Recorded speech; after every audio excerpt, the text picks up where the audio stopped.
This is how you can work with a local soul as a beginner.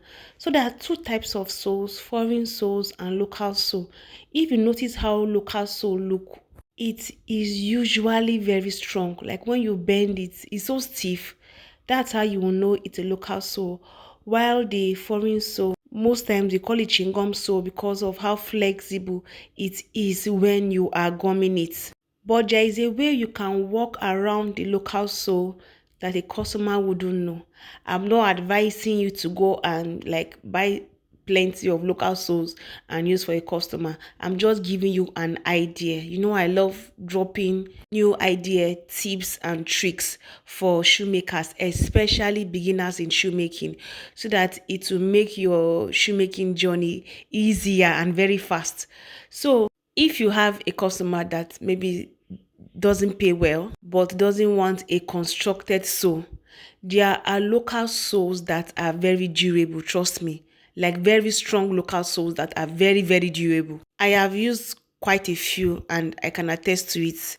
There are local soles that are durable. So you can opt for that local sole and try to, will I say, use it. So there are three ways you can use a local sole to make it stay without pulling out.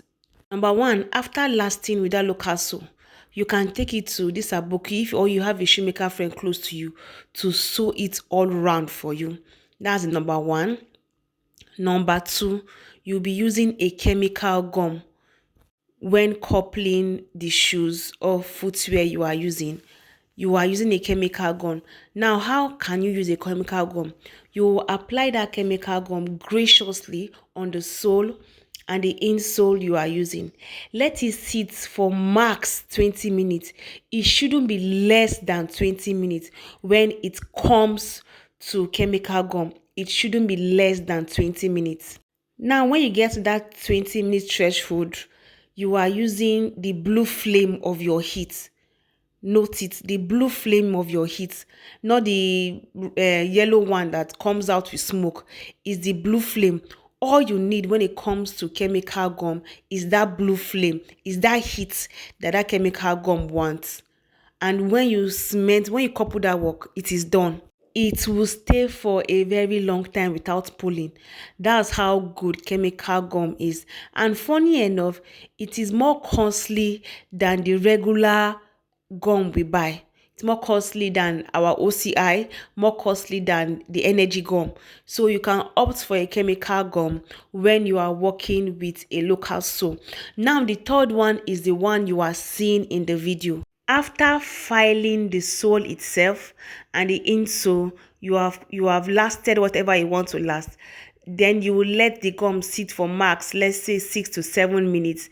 Then you are sticking it through the insole and the sole itself.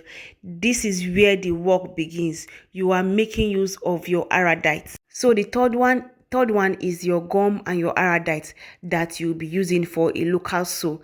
Now, if you cannot find a chemical gum, you can go for this one. It is also good. All you need to do is that you make sure that as you are applying your Aradite all round, the Aradite is not showing. Make sure it doesn't show. Now, if you are not an expert in using Aradite, then get a syringe. Get a syringe. A syringe will help you go into those corners so that the Aradite will not be splitting itself and be making your work look dirty. All you are doing is you are just pushing your Mako, applying it into the welted area of that your local sew. You are going all round with this process. You are pushing the insole into the welted area of your local sew. Then you will apply pressure. Make sure you don't spread it too much. Just apply, like be applying it bit by bit so that you'll be able to be sure of what you are doing. So like I said, the first one you can sew it, second one you can use your chemical gum. Now this is the third one, that's your regular gum and your Aradite.